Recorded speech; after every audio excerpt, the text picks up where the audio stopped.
Bonjour, je m'appelle Awa Suzanne Koulibaly et je suis secrétaire générale de Hans Sportif Club. Hans Sportif Club est un club de sport nautique. Nous faisons de la natation, du canoë, du kayak et nous faisons aussi de la rééducation, du fitness et nous faisons des cours de natation aussi.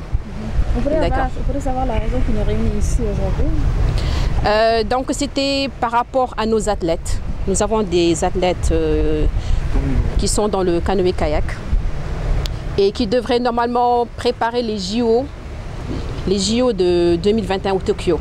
Okay. Maintenant, on a un de nos athlètes, Edmond par exemple, qui devrait aller aux qualifications en mai, le 15 mai 2021.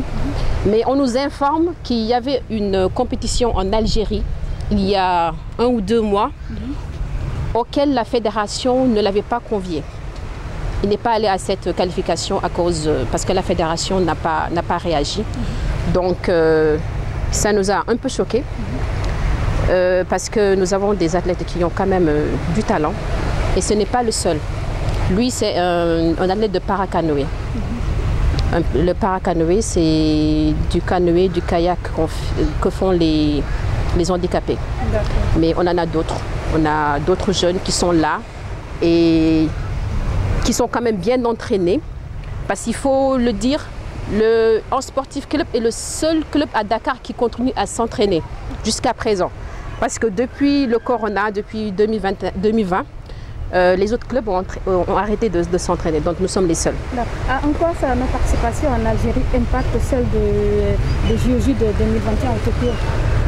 Donc c'est technique parce qu'ils devraient avoir des quotas là-bas en Algérie, récupérer son quota en Algérie pour pouvoir aller en Hongrie pour les éliminatoires. Voilà, c'est ça. Mais là, apparemment, il ne peut pas y aller. Juste, voilà, il ne peut pas y aller juste parce que la fédération n'a pas réagi à temps. Et c'est vraiment quelque chose que nous déplorons. Parce qu'il y a quelques jours, nous avons vu le président de la fédération, M. Hadi Fall, qui montrait un athlète en France qui était qualifié pour le slalom. Le slalom. C'est un jeune athlète. Bon, nous le félicitons, mais apparemment, c'est le seul athlète que la fédération donne. Il donne une bourse, alors que cet athlète-là, en fait, il aide les athlètes qui sont au Sénégal. Donc, il y a un paradoxe. Comment est-ce que le président de la fédération peut aider un athlète qui a les moyens de s'entraîner, alors que nous avons ici des athlètes qui ont des moyens limités et il ne fait aucune réaction. Il ne réagit pas. Vous êtes affilié à la fédération? Nous sommes affiliés à la fédération de canoë-kayak. Nous sommes aussi affiliés à la fédération de natation. D'ailleurs, je suis le secrétaire adjoint de la fédération de natation. À votre niveau, à tant que club, vous avez saisi la fédération. Est-ce que vous avez parlé à la personne concernée? Bon, nous avons parlé à la fédération. Mais vous savez, quand un président de fédération se permet, dans une audience où tous les clubs sont conviés, de pointer notre entraîneur à nous, qui était l'ancien entraîneur national de la fédération, et lui dire que voilà, telle personne, c'est moi qui l'ai bloqué. Donc, il y a un problème. Il y a un problème. Je pense que votre problème va au-delà de Edmond. Donc, il se passe quoi au juste entre vous et la fédération? Ça va au-delà de Edmond. Parce que M. Fall Ousmane fut l'entraîneur de la fédération de canoë-kayak il y a quelques années. Donc, il y a eu quelques problèmes et M. Fall a dit, le président de la fédération, a décidé d'écarter M. Ousmane Fall. Et le pire, c'est qu'il se permet devant une audience de dire que voilà, M. Tel, je l'ai bloqué. Alors qu'aujourd'hui, à la fédération de canoë-kayak, ils n'ont pas d'entraîneur, un directeur technique qui peut entraîner ces jeunes. Le directeur technique et l'entraîneur, je les défie de venir ici, de prendre nos kayaks ou nos canoës, de nous montrer les techniques qu'il faut apprendre à ces jeunes. Ils ne peuvent pas. Donc c'est vraiment paradoxal. Il y a un réel problème. Ça, oui. Ça c'est un autre problème. Mais pour les Tokyo, il n'y a aucun athlète que vous connaissez, vous, qui va prendre part à cette équipe? Aucun athlète. Aucun athlète. Et jusqu'à présent, nous sommes aujourd'hui le 3, non, le 2 avril plutôt. Jusqu'à présent, la fédération ne nous a pas contactés pour nous dire comment faire pour préparer nos athlètes. Nous avons des athlètes qui sont prêts.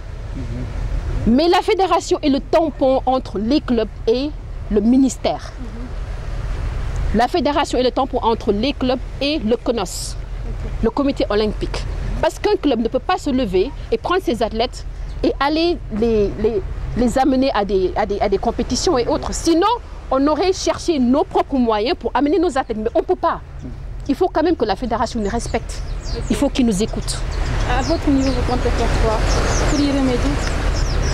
Bon, déjà, il y a l'Assemblée générale qui n'est pas encore organisée et qui devrait être bientôt organisée. Et puis, il faut le dire, Monsieur Fall a dit, le président de la fédération est là depuis 25 ans. 25 ans. Un président de fédération qui ne maîtrise même pas les disciplines qui sont faites dans sa fédération. Il ne les maîtrise pas du tout. Donc, on ne comprend pas pourquoi il est toujours là. À la dernière AG, il a créé pas mal de clubs fictifs pour qu'on le réélise. Mais là, c'est un problème sérieux. Il faut vraiment que le ministère du sport prenne cette fédération en charge. Ouais, sinon, ça ne va pas évoluer. Man la Ousmane Fall coach équipe nationale de canoë-kayak du national, entraîneur canoë-kayak de Anse club sportif et puis athlète et puis après jóge fa entraîneur national. Yàlla def ci ay jamono ma yoroon équipe nationale ñu andi fi ay médailles am bi ñu nekkee Afrique du Sud ci ay dëkk yu bëri yoo xamante ne demoon nañu fa demoon nañu Russie demoon nañu aussi Tunisie. Alors yàlla def nu am fa ay ndam yu bëri macha allah donc depuis loor nag. Ban année la woon Russie bi. Année Russie bi 2009 la woon 2009 2008 voilà donc yàlla def na bi ñu demee ci compétition yu bëri. daan nañ dem am ay qualification yu bëri sax yoo xam ne daan ko fekkee alors donc damay intervenir comme suñu secrétaire bi lu mu wax léegi Suzanne di rafetlu si seen teewaay surtout mais dama ci dolli lu am solo loo xamante ne canoë-kayak dafa sooxe si Sénégal. lu tax mu sooxe mooy ñàkk jumtukaay yu mag yi nga xamante ne moom lañ war a jox ndaw yi nekk si club yi wala dooleel club yi pour nu mën a yegg fu ñu soxla pour nu yegg fa xale yi mais jamono ji doon nañu la nga xamante ne canoë-kayak dematul bu njëkk bi da nga daan dégg football teg ci basket teg ci karaté ne canoë-kayak wala natation canoë-kayak mais amatul. Pourquoi? lu ko waral parce que mal gouvernance mal gérant et manque de nan laa la ko mën a expliquer considération maanaam toppatoo noonu maanaam xale yi. yéen ci dëkk bi sax na yéen doxal championnat national bi. gëj nañ ko def ça fait 3 ans.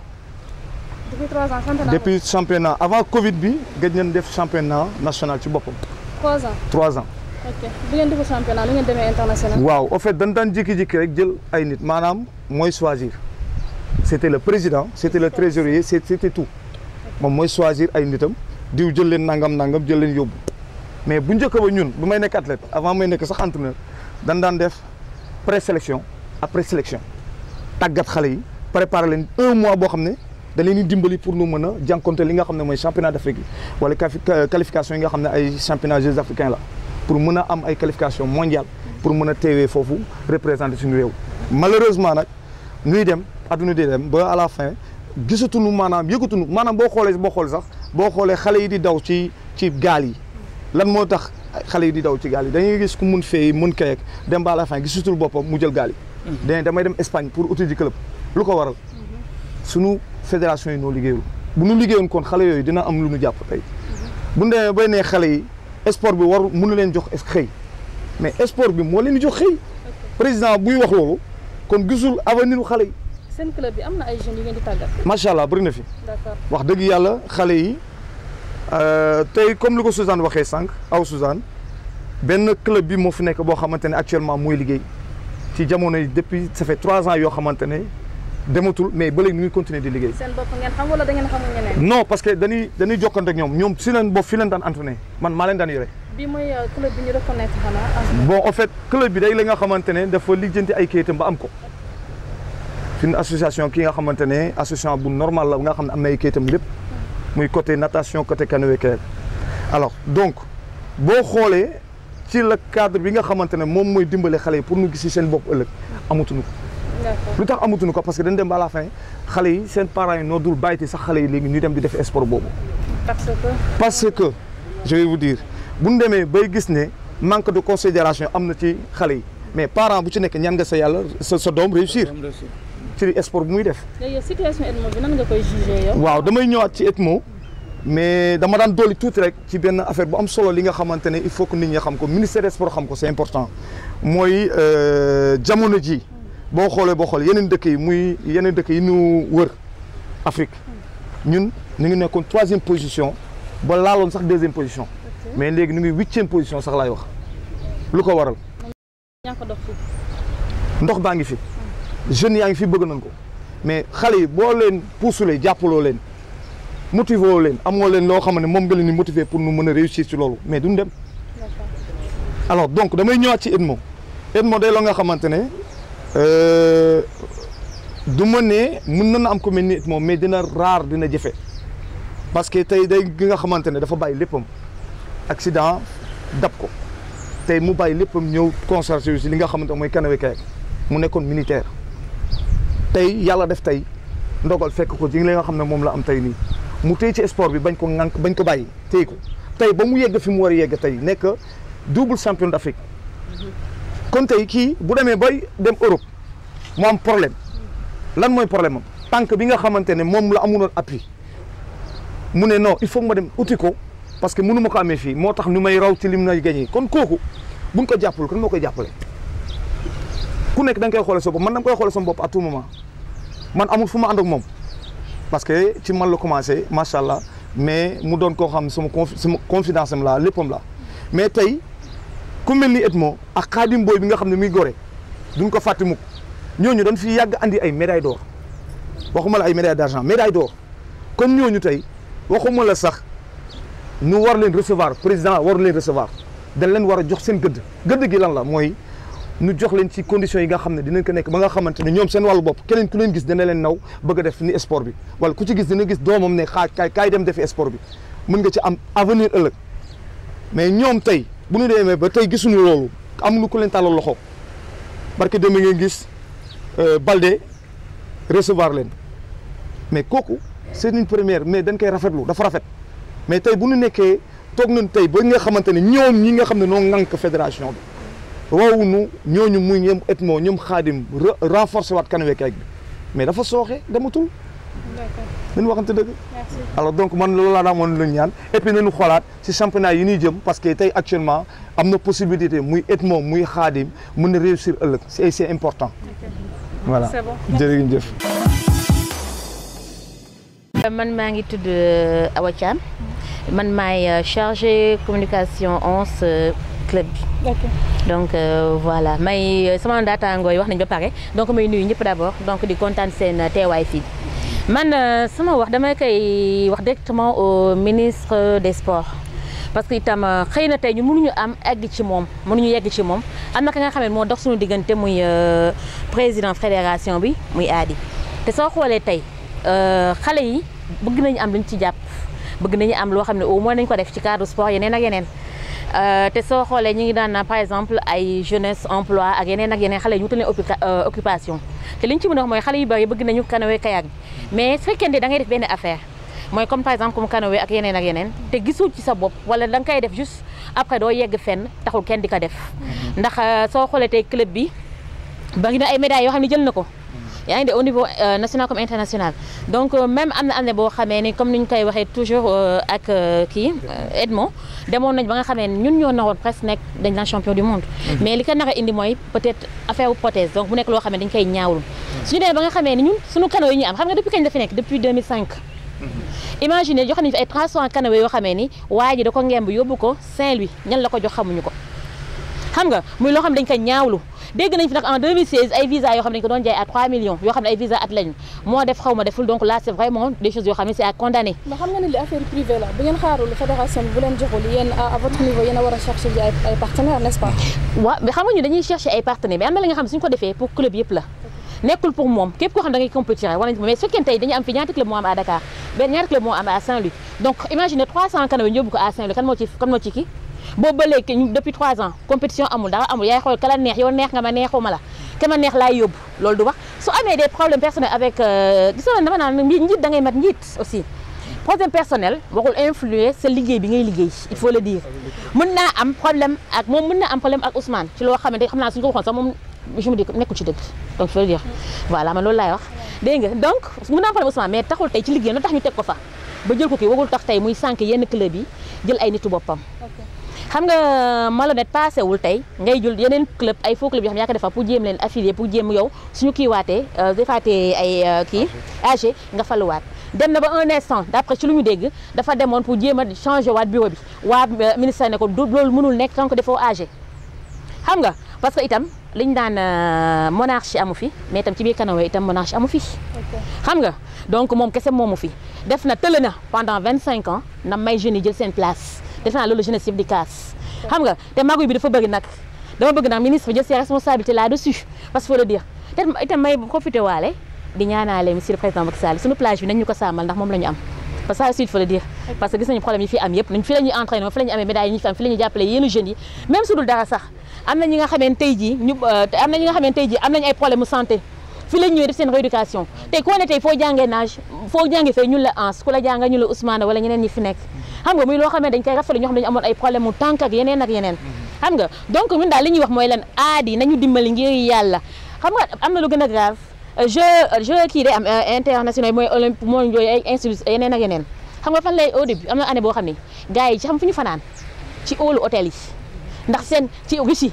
ci óolu hôtel yi la joueur ñu ngi woon def compétition fanaan parce que kenn fayul leen seen hôtel ñu njëkk ñaan Russie ñu may leen 2 jours ñu xëy suba génne leen yeneen kii leen kokkali mais xeeblu suñu bopp la itam beneen bi encore bi dañ ne sànq et moo am na 2 médailles d'or mais ñi nga xam ne président Macky Sall da leen may ay kër ñooñu ay bronze dañu indi ak argent te pourtant kii il a eu 2 médailles d'or xam nga sport yëmul ci football kese ku ne ak sa passion donc mën na ci réussir ñi nga xam ne bëgg nañ ko mu nekk seen biir xol nañ leen si jàppale ñi nga xam ne dañ fi ne dañ comme mun mooy loolu franchement parler nañu dégager et puis laisser ñi nga xamee ne mën nañu ils sont compétents ñi nga xamee ne mën nañu liggéey mën nañu avancer local ñu échanger ñooñu waaw parce que li ñu wax carrément daal nit ki daal wax dëgg yàlla mënoo ñiit lépp voilà